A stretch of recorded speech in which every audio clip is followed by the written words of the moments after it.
Bien, vamos a comenzar con este curso de microservicios con Spring Boot.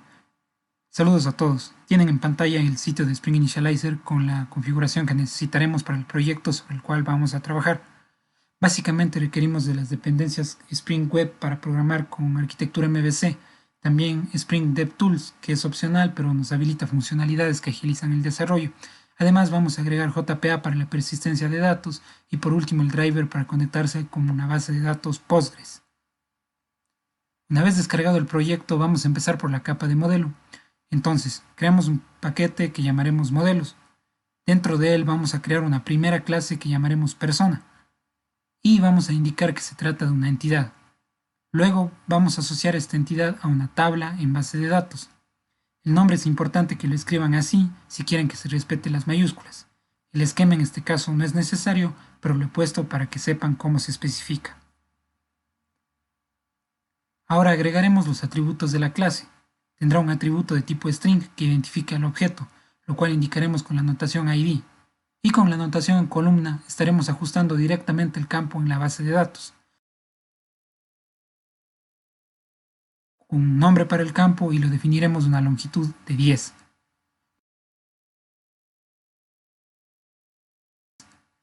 Luego vamos a colocar un atributo para el nombre de la persona. En este caso, si no queremos admitir nulos, lo ajustamos así. En el ID no es necesario porque lo definimos como campo clave.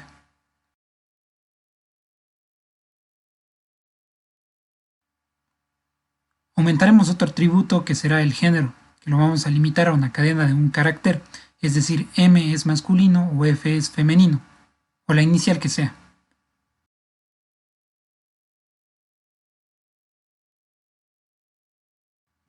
Finalmente pondremos un atributo para correo, que no vamos a especificar una longitud, sino solo diremos que no recibirá nulos. Listo, con estas especificaciones generamos los respectivos métodos getters y setters. Y está terminada la parte de persona por ahora.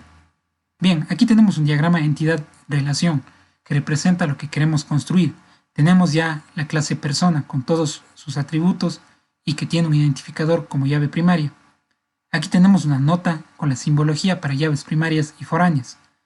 Tomando en cuenta esto, tenemos una relación 1 a 1 entre persona y estudiante, con profesor también, y esta relación la debemos modelar con JPA bajo el enfoque de programación orientada a objetos.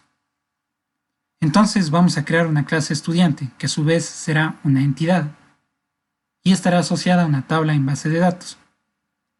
Luego vamos a aplicar herencia desde la clase padre persona. Y para esta implementaremos la interfaz serializable, ya que contendrá elementos de otra clase.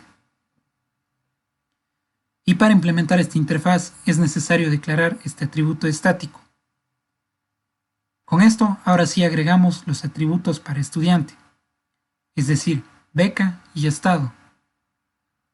El atributo beca será boolean, true si la tiene, caso contrario, false.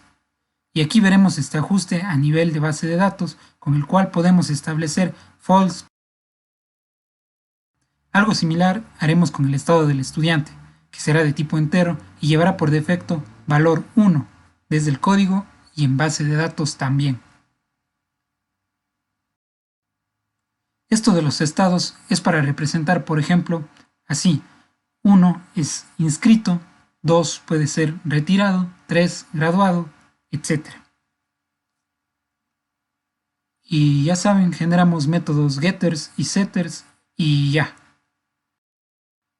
Pero con esto aún no es suficiente, ya que para denotar la herencia con JPA no basta con este extends, sino que también hay que implementar esta notación de herencia en la clase padre persona, indicándole además una estrategia, y la que vamos a usar es joined, ya que vemos que con esta se generan tablas separadas como subclases o tablas normalizadas si lo traducimos a un enfoque relacional.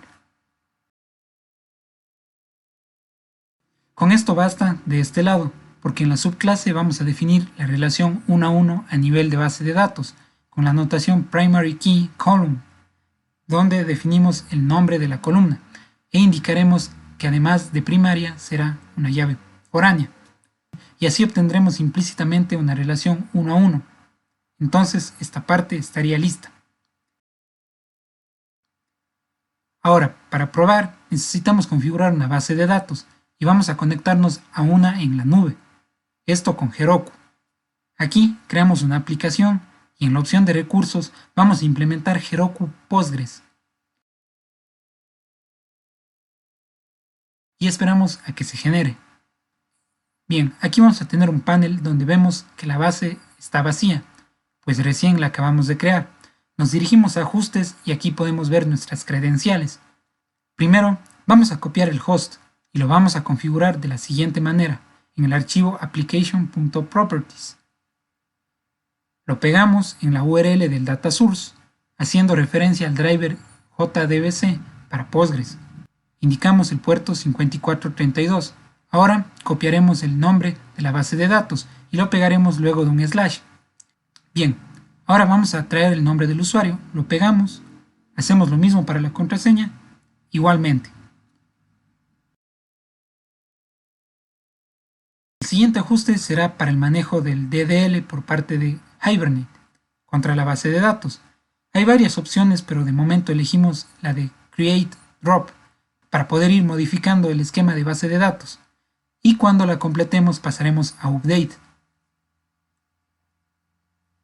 Y para un último ajuste nos vamos a remitir a la documentación de Spring, específicamente a un apartado de Hibernate, donde nos habla de las estrategias de nomenclatura física sobre la base de datos, y aquí también trata el tema de las mayúsculas en los nombres de las tablas. Pero bueno, vamos a copiar la configuración de Hibernate 5 y la pegamos en nuestro proyecto. Ahora sí guardamos y ejecutamos.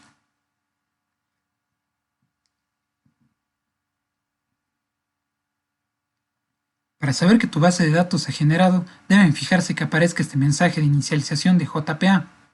Ahora nos vamos al panel de Heroku y vemos que ya tenemos dos tablas.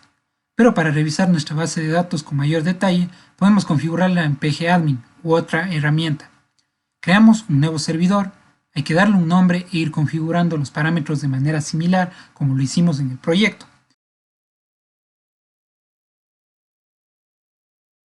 El host, luego el nombre de la base de datos, el usuario y la contraseña también.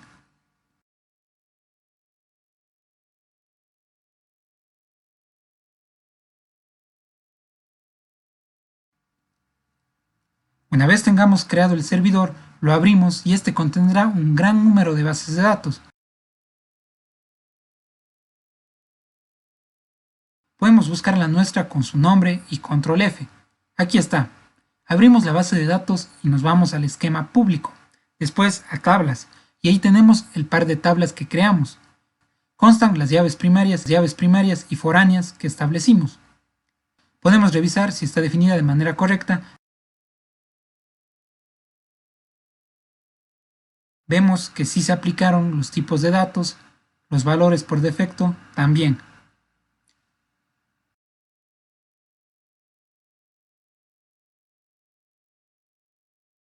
Aquí en esta llave foránea deberíamos definir una acción de eliminado en cascada.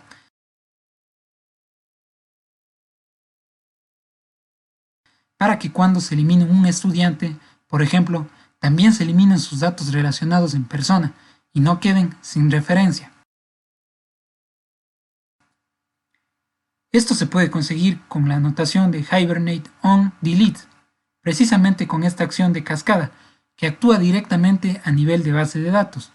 Guardamos.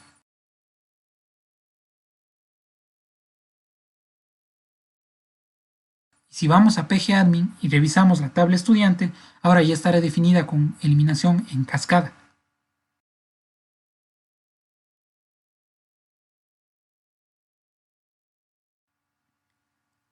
Hasta aquí llegamos con este video. Les propongo que ustedes desarrollen la parte del profesor, que sería casi idéntica a lo que hicimos con estudiante. Inténtenlo y de todas maneras en el próximo video mostraremos cómo queda, o igual colocaremos el código en la descripción del video. Gracias y hasta entonces.